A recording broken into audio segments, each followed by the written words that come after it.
할렐루야. 오늘 예배 오신 성도님들을 사랑하고 축복합니다. 오늘 또 영상으로 함께 하시는 모든 성도님들도 주님의 이름으로 사랑하고 축복합니다. 우리 함께 인사하겠습니다. 주님의 이름으로 사랑하고 축복합니다. 주님의 이름으로 사랑하고 축복합니다. 은혜의 시간 되시기를 바랍니다. 은혜의 시간 되시기를 바라겠습니다.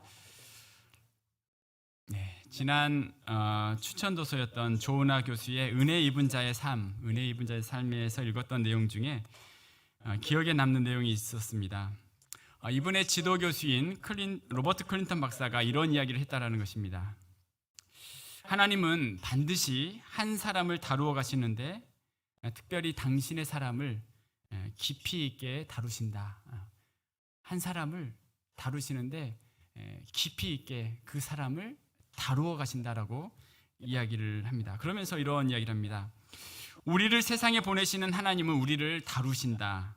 도자기를 만들 때 가장 중요한 것은 흙을 물레의 중심에 자리하게 하는 것이다. 하나님의 다루심은 바로 이와 같다. 우리 존재의 핵심이 하나님 안에 그 중심을 두고 자리하게 하는 과정이 바로 하나님의 다루심의 과정이다. 또한 리더십은 평생에 걸친 하나님의 다루심과 그에 대한 우리의 반응이 어우러져서 형성이 된다. 하나님께서 평생토록 우리를 다루어 가시는데 우리가 그에 대한 반응을 해가면서 하나님의 사람으로 세움을 받게 된다라고 그렇게 말하고 있어요. 세상의 리더십은 자기 인식, 자기 훈련, 자기 경험을 통해 이루어진다고 말하지만 이에 반해서 이 로버트 클린턴은 평생이라는 시간에 걸쳐서 이루어지는 하나님의 다루심, 그리고 이에 대한 우리의 반응이라는 세 가지 요소가 강조가 된다라는 것이죠. 그래서 하나님께서 한 사람을 다루실 때에, 한 사람을 다루시고 세워가실 때에 깊이 있게 그 사람을 다루어 가시는데 때로는 갈등으로, 때로는 위기로, 때로는 고립으로 이끌면서 그 존재의 핵심을 다루어 가신다라는 것이었습니다. 정말 그렇구나. 하나님은 우리 인생을 평생토록 하나님께서 하나님의 사람으로 세워가시는구나.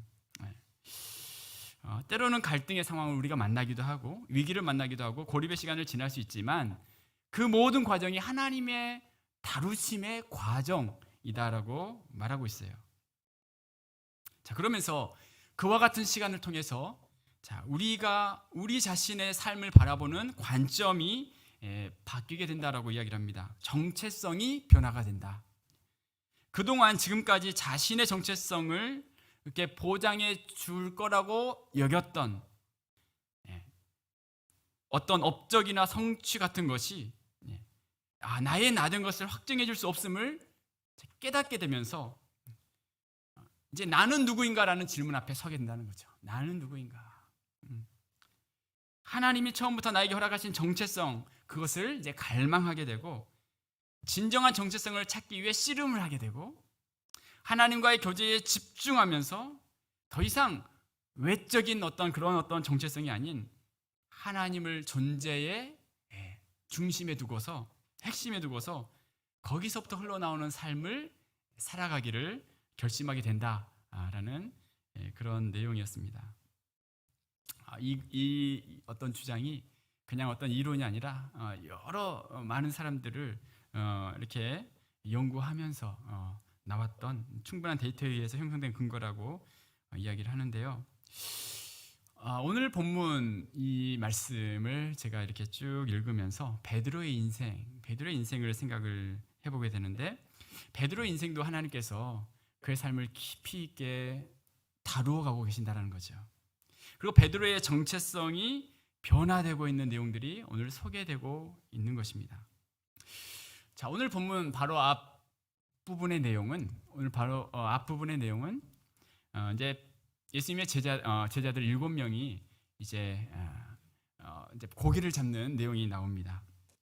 그리고 고기를 못 잡았던 이들에게 예수님이 오른편에 그물을 던지라 했을 때 많은 고기를 잡고 이제 예수님을 알아보고 이들이 예수님과 함께 이렇게 떡과 고기를 먹었던 내용이 바로 앞부분에 쓰여 있어요.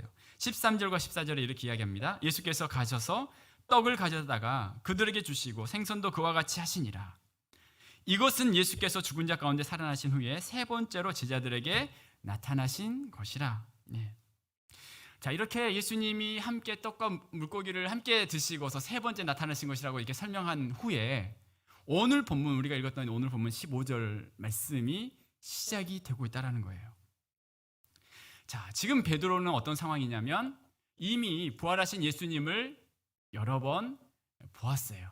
그리고 예수님의 부활을 그가 이미 알고 있고 믿고 있는 상황 가운데 지금 이 베드로를 따로 만나시는 것은 예수님이 베드로에게 부활의 믿음을 주시기 위함이 아닌 또 다른 이유가 있었던 것이죠. 베드로가 가진 문제, 아직 해결되지 않은 그와 같은 것들, 베드로의 인생에서 깊이 다뤄줘야 하는 영역이 있었고, 자, 그것을 위해서 예수님이 이제 베드로를 개인적으로 만나고 계십니다. 그것은 바로 베드로에게 오랜 시간 형성된 정체감, 자존감의 문제였어요. 자기 자신을 보는 관점, 그 관점의 변화가 일어나게 되는데 그 부분에 대해서 주님이 보여주시고 말씀하십니다. 자, 부활하신 예수님이 베드로의 삶에 나타나셔서 주시고자 하셨던 하나님의 메시지는 무엇인지 함께 생각해 보기를 원합니다. 자, 베드로가 가졌던 정체감의 뿌리, 다른 사람들보다라는 비교 의식이라는 거죠. 같이 한번 읽어볼까요? 자, 시작. 베드로가 가졌던 정체감의 뿌리, 다른 사람들보다라는 비교 의식. 우리 15절부터 17절 말씀인데요. 한 번 더 제가 이렇게 읽겠습니다. 그들이 조반 먹은 후에 예수께서 시몬 베드로에게 이르시되 요한의 아들 시몬아, 내가 이 사람들보다 나를 더 사랑하느냐 하시니 이르되 주님 그러하나이다. 내가 주님을 사랑하는 줄 주님께서 아시나이다. 이르시되 내 어린 양을 먹이라 하시고 또 두 번째 이르시되 요한의 아들 시몬아, 내가 나를 사랑하느냐 하시니 이르되 주님 그러하나이다. 내가 주님을 사랑하는 줄 주님께서 아시나이다. 이르시되 내 양을 치라 하시고 세 번째 이르시되 요한의 아들 시몬아, 내가 나를 사랑하느냐 하시니 주님께서 세 번째 내가 나를 사랑하느냐 하심으로 베드로가 근심하여 이르되 주님 모든 것을 아시오매 내가 주님을 사랑하는 줄을 주님께서 아시나이다. 예수께서 이르시되 내 양을 먹이라. 자, 지금 예수님이 제자들과 함께 조반을 먹은 후에, 그렇죠? 예수님이 시몬 베드로에게 이제 질문을 하시는데 세 번에 걸쳐서 같은 질문을 하시죠. 요한의 아들 시몬아, 내가 나를 사랑하느냐? 그 다음 질문은 요한의 아들 시몬아, 너 나 좀 똑바로 봐라. 그렇게 하지 않으셨어요. 요한의 아들 시몬아, 내가 나를 사랑하느냐라는 이 질문이 똑같이 세 번을 하고 있습니다. 제자들과 함께 식사를 이렇게 같이 했었어요. 그런데 베드로만을 불러서 지금 이야기를 하고 있고 또 같은 질문을 반복해서 지금 하고 계십니다. 자, 이것은 예수님의 특별한 목적과 의도가 있음을 보여주고 있는 거예요. 베드로가 정말 예수님을 사랑하는지를 알고 싶었던 게 아니라 베드로에게 아직 해결되지 않았던 그 문제에 대해서 예수님이 접근해 가고 계시는 특별한 대화 방법이었습니다. 베드로에게 해결되어야 할 문제가 무엇이었을까요? 자, 그것은 베드로의 과거 실패 모습에서 우리가 찾아볼 수 있습니다. 자, 이전에 베드로는 어떠했죠? 베드로는 예수님께 호언장담하죠. 다른 사람이 다 주를 버린다 할지라도 나는 예수님을 결코 버리지 않겠습니다. 자, 그게 마태복음 26장 33절에 이야기하고 있어요. 베드로가 대답하여 이르되 모두 주를 버릴지라도 나는 결코 버리지 않겠나이다. 자, 그런데 어떻게 됩니까? 예수님이 체포되고 다른 제자들이 다 달아났을 때 베드로에게 너가 예수님의 제자지라는 질문을 받게 되었을 때 우리가 아는 대로 베드로는 세 번을 부인하죠. 한 번 정도라면 순간적인 실수 또 일시적인 연약함이라고 할 수 있겠지만 세 번을 그렇게 한 거죠. 그리고 다기울자 베드로는 이 모든 사실을 깨닫고서 예수님의 말씀이 생각나서 심히 통곡했다라고 이야기합니다. 자, 지금 베드로의 상황이 어떠한 상황일까요? 자, 부활하신 예수님이 그 부분에 대해서 베드로에게 아직까지 언급하지 않는 상황 속에서 베드로의 마음에는 이런 마음이 있었을 것입니다. 그토록 사랑하는 예수님께 은혜를 받은 자로서 위험한 상황에 처해지게 되자 주님을 모른다고 내가 부인하다니, 내가 정말 예수님의 제자인가? 나는 용서할 수 없는 사람이야. 자, 그런 마음이 베드로 가운데 있었을 것입니다. 그런 상황 속에 예수님은 이제 베드로가 실패한 자리, 그 자리로 의도적으로 베드로를 그 기억의 자리로 끌고 가십니다. 무슨 말씀이냐면, 오늘 배경을 보면 베드로가 예수님을 부인했던 그 장소와 너무나 분위기가 흡사해요. 오늘 21장 9절 말씀을 보면 육지에 올라와 보니 숯불이 있었다. 자, 근데 베드로가 예수님을 부인했던 그 자리가 바로 불 주변이었어요. 내가 나를 사랑하느냐라는 질문이 바로 3번을 질문하셨는데 베드로의 부인 역시 3번이었어요. 예수님의 이 질문, 요한의 아들 시몬아, 내가 이 사람들보다 나를 더 사랑하느냐? 예수님이 의도적으로 이 사람들보다라는 표현을 하고 계시는데, 자, 이것은 베드로가 이전에 대답했었던 다른 사람들이 다 어떻게 할지라도 나만큼은 그렇게 하지 않겠습니다라는 것을 빗대어서 질문하신 것이었습니다. 자, 예수님의 질문은 이런 질문입니다. 베드로야, 전에 너가 다른 사람들은 다 주를 버릴지라도 너만큼은 그렇게 하지 않겠다고 했지. 그렇게 다른 사람들과 비교하며 거기에 근거해서 너가 살아갔는데, 그런데 내가 아직도 이 사람들이 나를 사랑하는 것보다 너가 나를 사랑한다고 말하겠느냐? 이 사람들이 나를 사랑하는 것보다도 너가 나를 사랑한다고 아직도 그렇게 말할 수 있느냐? 자, 베드로가 실패했던 그 자리에서 예수님은 베드로의 행동을 지적하는 게 아니라 그 실패를 부른 근본적인 마음의 결함이 무엇인지 원인을 찾아내고 계십니다. 자, 그것이 무엇이었을까요?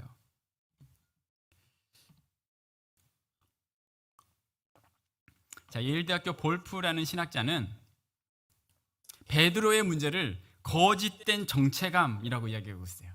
저를 한번 따라해 볼까요? 거짓된 정체감. 예, 베드로에게 있었던 문제가 거짓된 정체감. 그게 뭐냐면 베드로는 내가 남보다 낫다라는 비교의식, 거기에 자신의 정체감을 두었다라는 거예요. 자신의 가치, 자존감, 정체감, 그 삶의 모든 기반을 어디에 두었는가? 그것이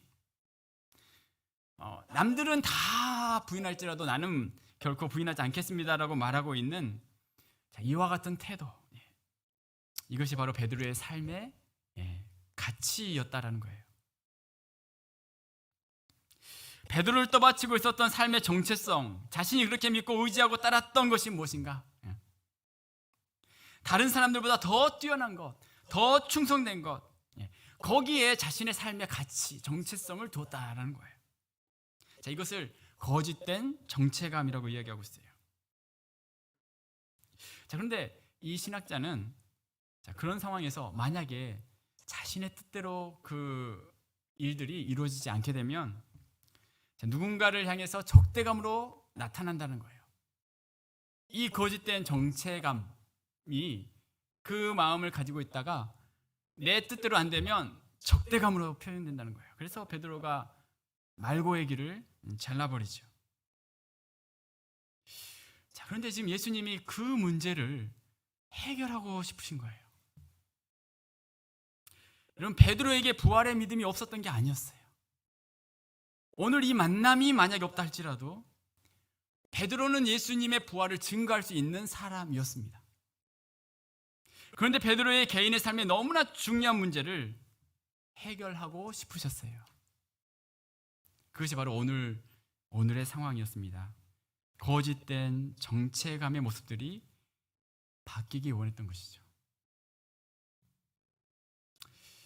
자, 이런 거짓된 정체감은 가인에게서도 나타나는데 왜 가인이 이렇게 폭력적이었는가? 그것은 가인의 정체감이 아벨을 기준으로 형성되었기 때문이다라고 이야기합니다. 가인은 아벨과 비교해서 대단한 존재였고 동생에 대한 우월의식을 가지다가 아벨이 자기보다 나아지자 폭력적이 되고 결국 그 확신이 흔들리게 되자 동생을 죽이는 자리까지 가게 되었다라는 거죠. 자, 지금 예수님이 베드로를 찾아오셔서 해결해 주시기 원하는 것 바로 이것이었습니다. 이 문제였습니다. 아직도 하나님의 사랑이 아닌 자신의 행위에 모든 것을 두고 사는 것이었어요. 베드로야, 아직도 내가 말하기를 이 사람들보다 나를 더 사랑한다고 말하겠느냐? 너의 삶의 기초가 어디에 있니? 너의 마음의 뿌리, 너가 의지하고 붙들고 있는 그 한 가지가 무엇이니? 가인처럼 비교와 우월의식, 그로 인한 폭력적인 태도, 그 부분을 가지고 아직도 살아가고 있느냐? 너를 향한 나의 큰 사랑이니 아니면 나에 대한 너의 알량한 사랑이니? 자, 이 부분이 정리되기를 원했던 거죠. 여러분, 우리의 인생은 평생토록 우리 하나님의 다루심을 경험하게 됩니다. 평생토록 우리 하나님께서 우리를 다루실 것입니다. 그런데 지금 베드로의 인생에 지금 평생토록 다루시는 그 장면 가운데 너무나 귀한 시간, 물론 아직도 베드로에게 앞으로도 변화될 부분들이 많이 있었겠지만 너무나 크고 중요한 부분들을 이제 주님께서 베드로를 만나시면서 다루고 계십니다. 자, 그렇다면 베드로가 이런 상황 속에서 어떻게 바뀌기를 원하셨을까요? 자, 그것은 베드로의 답변을 통해서 이제 알 수 있는데요. 두 번째 생각할 것은 하나님의 사랑에 정체감에 뿌리를 두라. 자, 같이 한번 읽어봅시다. 시작. 하나님의 사랑에 정체감에 뿌리를 두라. 네, 우리의 정체감의 뿌리를 어디에 두라라고 이야기하고 있냐면 하나님의 사랑에 두라는 거예요. 자, 예수님의 이 질문 앞에 베드로는 자, 이렇게 대답을 하죠. 우리 15절 말씀인데요. 자, 15절. 자, 뭐 이렇게 허리를 이렇게 반드시 펴시고요. 고개를 이렇게 조금 더 드시기 바랍니다. 많이 피곤하시지만 자, 집중해서 말씀을 잘 들었으면 좋겠습니다. 자, 다시 한번 15절 같이 한번 읽어보겠습니다. 시작.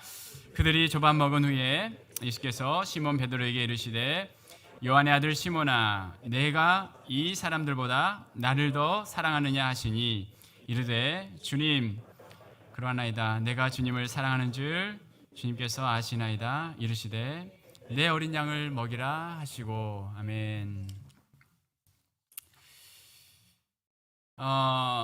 자, 이전에 베드로가 대답했을 때는 다른 사람들이 다 버릴지라도 나만은 주님을 버리지 않겠습니다라고 이야기했었던 베드로였지만 오늘 베드로는 이렇게 이야기하고 있어요. 주님, 그러합니다. 내가 주님을 사랑하는 줄 주님께서 아십니다. 과거의 답변과 달라졌습니다. 예전에 베드로의 모습이었다면 어쩌면 자신을 변명하거나 합리화하거나 실패한 자신에 대한 비하와 자학과 같은 모습이 있었을 수 있었겠지만 너무나 아름다운 고백을 드립니다. 주님, 제가 주님을 사랑하는지 주님께서 아십니다. 한번 저를 한번 같이 따라서 같이 고백할까요? 제가 주님을 사랑하는지 주님이 아십니다. 제가 주님을 사랑하는지. 네. 자, 이 대답을 잘 한번 생각해 보시기 바랍니다. 다른 사람은 다 버릴지라도 나는 주님을 버리지 않겠습니다라고 했던 베드로, 이제는 외적인 업적, 성공이나 칭찬, 그런 상황에 정체성을 두지 않고 자, 이렇게 대답하고 있어요. 주님, 저는 비록 실패했지만 주님을 여전히 사랑합니다. 그리고 주님과 사랑하는 관계를 계속적으로 맺고 싶습니다. 이전에는 나의 어떠함으로 살았다면 이제는 하나님뿐입니다. 네. 이전에는 나의 어떠함으로 살았다면 이제는 하나님뿐입니다.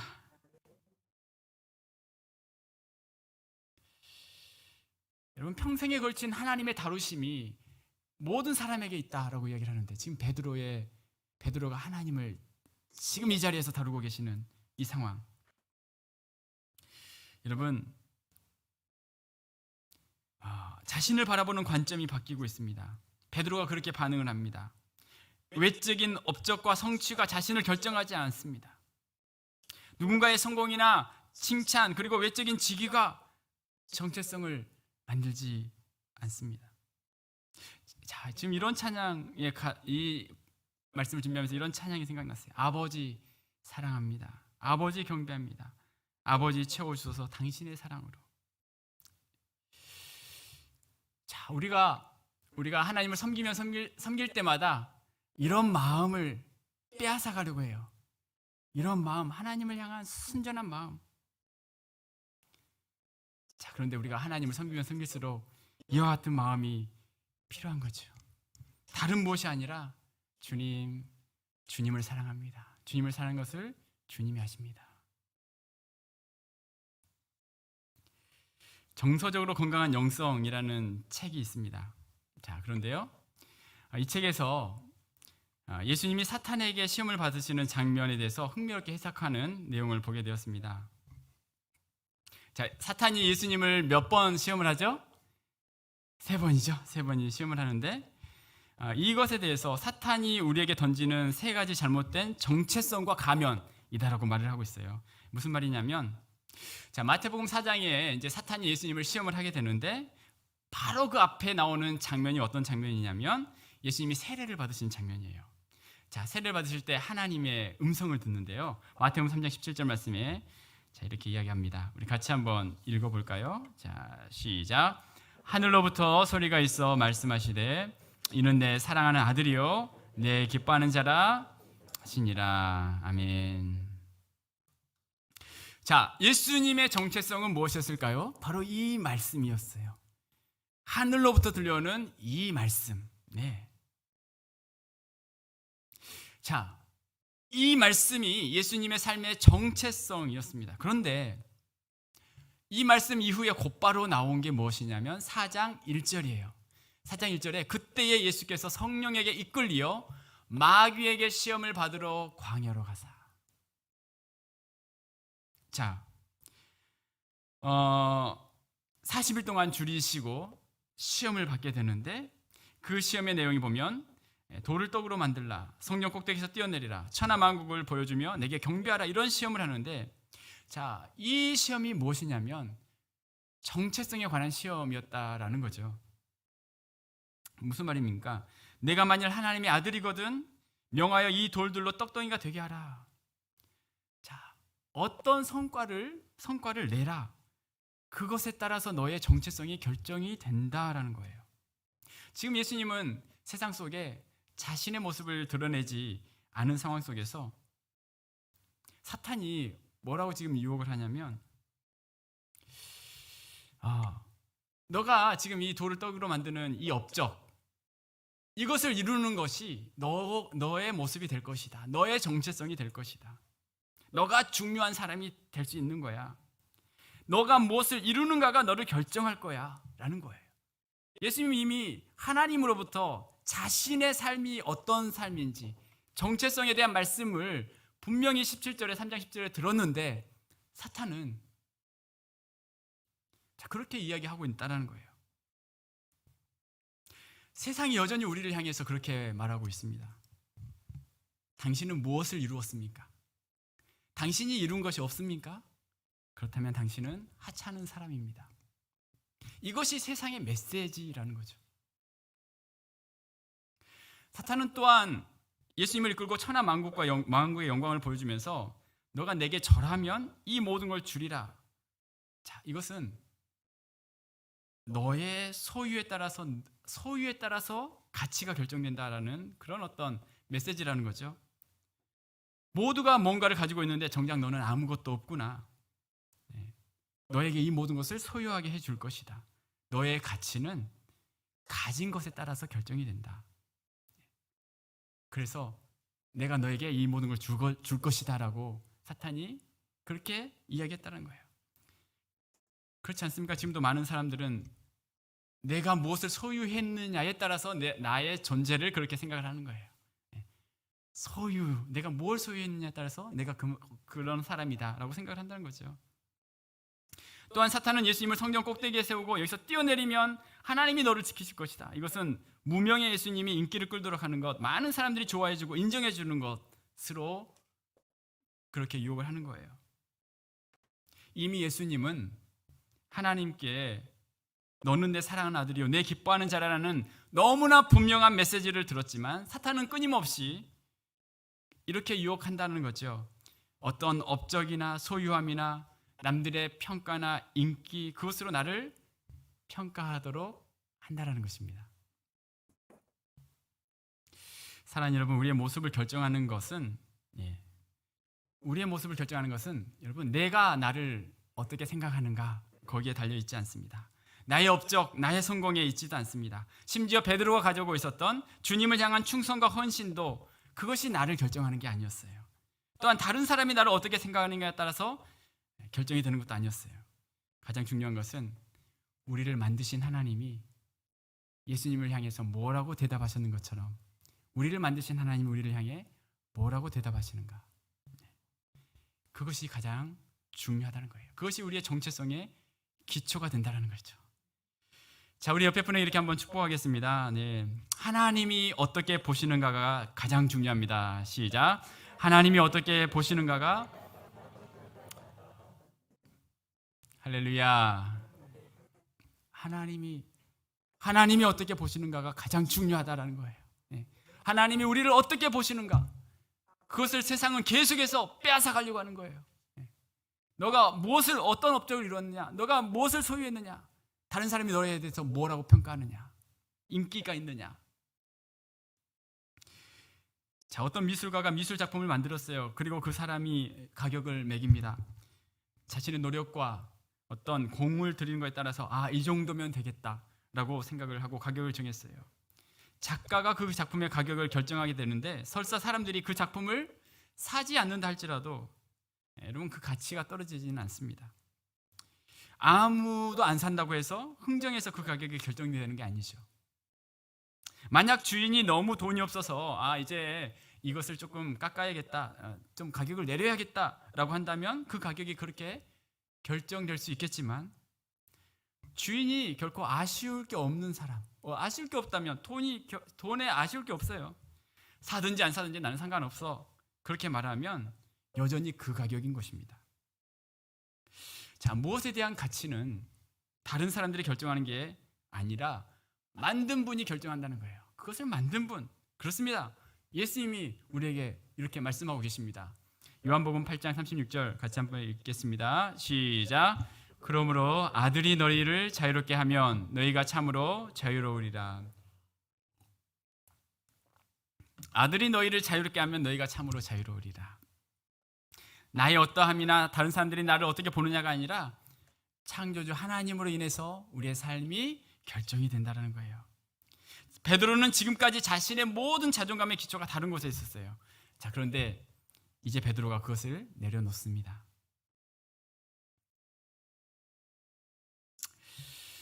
사랑하는 여러분, 여러분의 삶의 기초가 어디에 있습니까? 여러분의 삶의 기초, 여러분이 여러분을 보시면서 나는 어디에 그 가치, 그리고 내 삶의 뿌리, 내 삶의 어떤 존귀함, 나의 삶의 정체성 어디에 두고 계십니까? 코로나로 인해서 어려운 시간을 보내면서 여전히 취업이나 진로나 결혼이나 해결해야 될 내 삶의 수많은 문제들 앞에서 그런 문제가 나를 결정하는 게 아니라 여전히 우리는 기도 제목이 있고 여전히 어려움이 있지만 예수님께서는 분명한 하나님 안에서의 정체성을 가졌던 것처럼 오늘 또 우리는 하나님 안에서 우리의 삶의 정체성을 분명히 하며 흔들림 없이 믿음의 길을 걸어가는 우리 모두가 되시기를 주님의 이름으로 축복합니다. 저도 돌아보면 베드로와 같은 마음이 있었던 것 같아요. 이렇게 사역을 하면서도 하나님의 도우심, 또 하나님의 사랑에 대한 그 어떤 깊은 곳에서 그 하나님을 향한 그런 모습보다 사역 초창기에는 뭐 한참 이렇게 그랬던 것 같아요. 내가 열심히 하면 되지, 그런 생각을 했던 거예요. 베드로처럼 다른 사람은 그래도 나는 그렇게 하지 않는다라는 우월의식, 그게 있었던 거죠. 그런데 이런 마음은 다루어져야 했었습니다. 지금은 이제 사역을 하면서도 그런 부분들이 많이 바뀌어 가는 것 같습니다. 평생에 걸쳐서 하나님의 다루심을 경험하게 되는데 하나님의 은혜를 받고 점점 바뀌어지는 거죠. 여러분, 이전에 베드로가 하나님을 모르는 사람도 아니었고 하나님 일을 하지 않았던 것도 아니었어요. 그런데 오늘 예수님을 만남으로 그의 삶의 근본적인 부분들이 다시 새롭게 세워지게 있습니다. 분노와 비교 가운데 살았다면 이제 하나님 안에서 흘러오는 깊은 은혜와 평강을 경험합니다. 어떤 상황에서도 하나님이 주시는 이와 같은 은혜를 풍성하게 경험하는 우리 모든 삶이 되시기를 주님의 이름으로 축복합니다. 세 번째 생각할 것은 이제 하나님의 사랑으로 사명을 감당하라. 자, 이제 17절 말씀에 보면 이제 세 번째 예수님이 물으실 때 어떻게 반응을 합니까? 세 번째 이르시되 요한의 아들 시몬아 내가 나를 사랑하느냐 하시니 주께서 세 번째 내가 나를 사랑하느냐 하심으로 베드로가 근심하여 이르되 주님 모든 것을 아시오매 내가 주님을 사랑하는 줄 주님께서 아시나이다. 예수께서 이르시되 내 양을 먹이라. 자, 세 번째 물으심으로 인해서 베드로가 어떻게 했다고요? 근심했다라고 얘기하고 있어요. 근심. 자, 근데 이 근심은 고린도후서 7장 10절에 이 근심이에요. 하나님의 뜻대로 하는 근심은 후회할 것이 없는 구원에 이르게 하는 회개를 이루는 것이요 세상 근심은 사망을 이루는 것이니라. 하나님의 뜻대로 하는 근심이었어요. 그래서 회개로 나아간다는 거예요. 내가 정말 이 나를 사랑하는 그 주님의 마음을 아프게 했구나. 그와 같은 마음이 들었던 거예요. 이렇게 회개하는 베드로에게 예수님은 베드로의 잘못을 지적하신 게 아니라 사명을 주시면서 내 양을 먹이라고 말씀하시죠. 예수님의 백성, 그 백성들을 먹이라, 사랑하라 라고 말씀하고 있어요. 여러분, 세상은 유능하고 성공적인 사람에게 일을 맡기지만 예수님은 실패했던 베드로에게 주님의 일을 맡기십니다. 사도 바울이 내가 약한 그때가 강함이니라라고 고백했던 것처럼 베드로의 가장 약한 이 시간이 하나님을 깊이 만나는 시간이었고 그의 삶이 다시 세워지는 시간이었어요. 하나님을 자신의 삶의 가장 핵심에 두며 거기에서부터 흘러나오는 은혜 가운데 이제 반응할 수 있는 시간이었어요. 그렇습니다. 베드로가 다시 일어날 수 있었던 것은 하나님의 은혜였어요. 주님은 베드로에게 너 잘못한 것에 대해서 청산해야 해 요구하지 않으셨어요. 어떻게 그럴 수 있으실까요?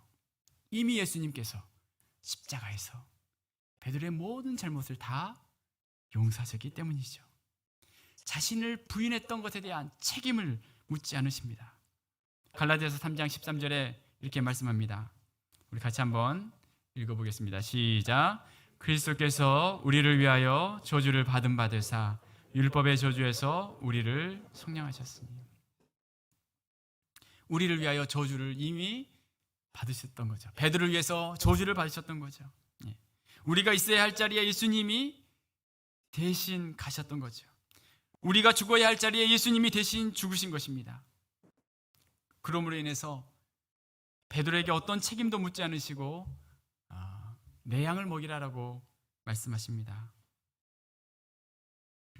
주님은 이렇게 말씀하시는 거예요. 베드로야, 이제 더 이상 너의 힘이나 너의 능력이나 그걸 의지하고 살아가지 말고 나의 이 사랑을 붙들고 살아가라. 다른 것이 필요한 것이 아니다. 내가 너를 사랑하고 있다. 그리고 거기에 너의 삶에 가장 깊은 정체감이 있다. 너를 위해 저주를 받은 예수님, 너를 그렇게 사랑하는 예수님, 그 사랑을 받은 사람이 되었음을 기억하라.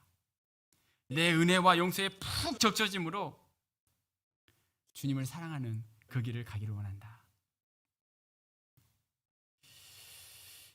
아가서 1장 5절 말씀 우리 함께 읽어보겠습니다. 이 말씀을 읽고 말씀을 마치겠습니다. 같이 한번 읽어볼게요. 시작.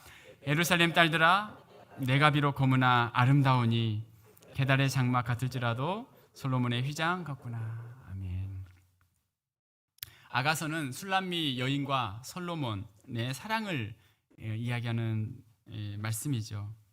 술람미 여인이 지금 이렇게 이야기를 하고 있어요. 예루살렘 딸들아, 내가 비록 검으나 아름다우니, 내가 비록 검으나. 자, 세상 사람들을 향해서 지금 외치는 이 믿음의 고백인데요, 이 사람은 용모가 검었던 거예요. 예루살렘 딸들아, 사람들이 보기에 검은 사람, 별로 예쁘지 않았어요. 내가 나를 보아도 검었어요. 그러나 아름다우니, 왕이 볼 때, 솔로몬이 볼 때, 솔로몬이 사랑했던 술람미 여인,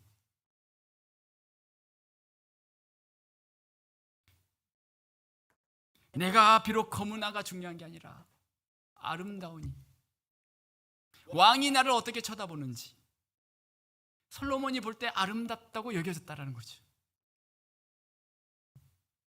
하나님이 보실 때 우리는 부족한 사람들이지만 내가 너를 사랑한다, 내가 너를 위해서 십자가에 죽었다라고 말씀할 만큼 우리는 하나님의 사랑을 받은 사람들입니다. 사랑하는 여러분, 하나님의 사랑이 아닌 내 행위의 모든 것을 두고 살아갈 때가 많습니다. 거짓된 정체감이 우리의 삶의 기반이 될 때가 많습니다. 하지만 우리의 모든 삶이 하나님의 사랑 앞에 반응하면서 믿음의 길을 걸어가는 그 하나님의 사랑에 반응하며 감사하며 주님과 동행하는 우리의 모든 복된 삶이 되시기를 주님의 이름으로 축원합니다. 옆에 분에게 이렇게 축복하겠습니다. 네, 자, 우리는 하나님의 존귀한 자녀들입니다. 축복하겠습니다. 우리는 하나님의 존귀한 자녀들입니다. 아멘. 기도하겠습니다.